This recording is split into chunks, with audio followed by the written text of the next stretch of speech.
when you take the pulse of the Chinese economy, what do you read and what advice would you give? Thank you. Charlie's the China expert. I think China's going to do very fine over a period of time. Yeah, I'm a big fan for what's happening in China. And as a matter of fact, I've just prepared a bust of Lee Kuan Yew, the recently deceased ex-prime minister of Singapore, because I think he's contributed so much to fixing first Singapore and then China. And one of the things Lee Kuan Yew did in Singapore was to stop the corruption, including cashiering some of his close friends. And China's doing the same thing. And I consider it the smartest damn thing I've seen a big country do in a long, long time. And I think that it's hard to set the proper example if the leading political rulers are kleptocrats. You don't want to be run by a den of thieves. You want responsible people. And what Lee Kuan Yew did is he paid the civil servants way better and recruited very good people. And he just created a better system. And of course, China is widely copying him.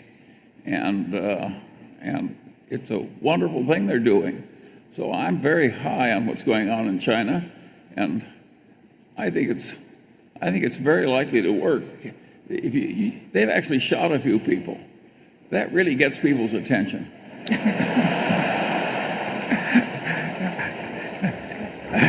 Now we're starting to get some practical advice here.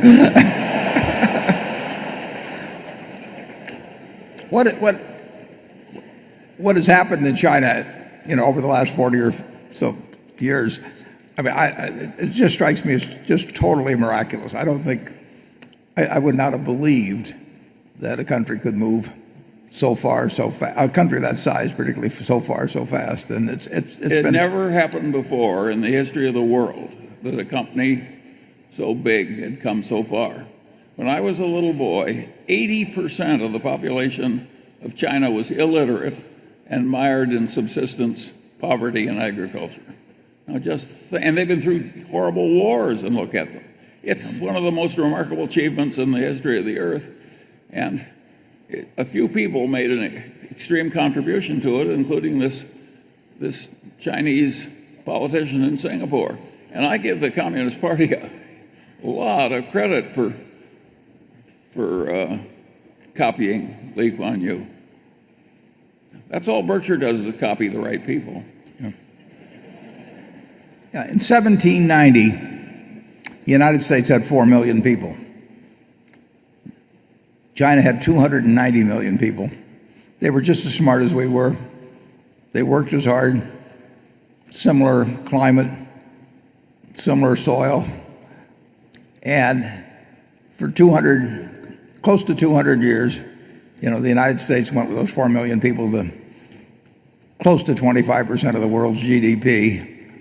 And China really didn't go anyplace. And then those same people in 40 years, and they're not working harder now than they were 40 years ago. They're not smarter now than they were 40 years ago in terms of the basic intelligence. And just look at what's been accomplished. I mean, it does show you the human potential when you find a system that unleashes it.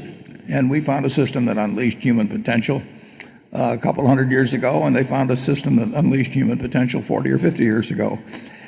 And when you see that example, it has to have a powerful effect on what happens in the future. And it's just amazing that you could have people go nowhere basically in their lives for centuries, and then it explodes, and it just blows me away to see it. And it's the same human beings, but they found a way to unlock their potential, and I congratulate them for it. And as Charlie said earlier, China and the United States are going to be the superpowers for as far as the eye can see, and it is really good for us, in my view, that the Chinese have found the way to unlock their potential. And I think it's imperative for two countries with nuclear weapons, that in this kind of world that they figure out ways to see the virtues in each other rather than the flaws.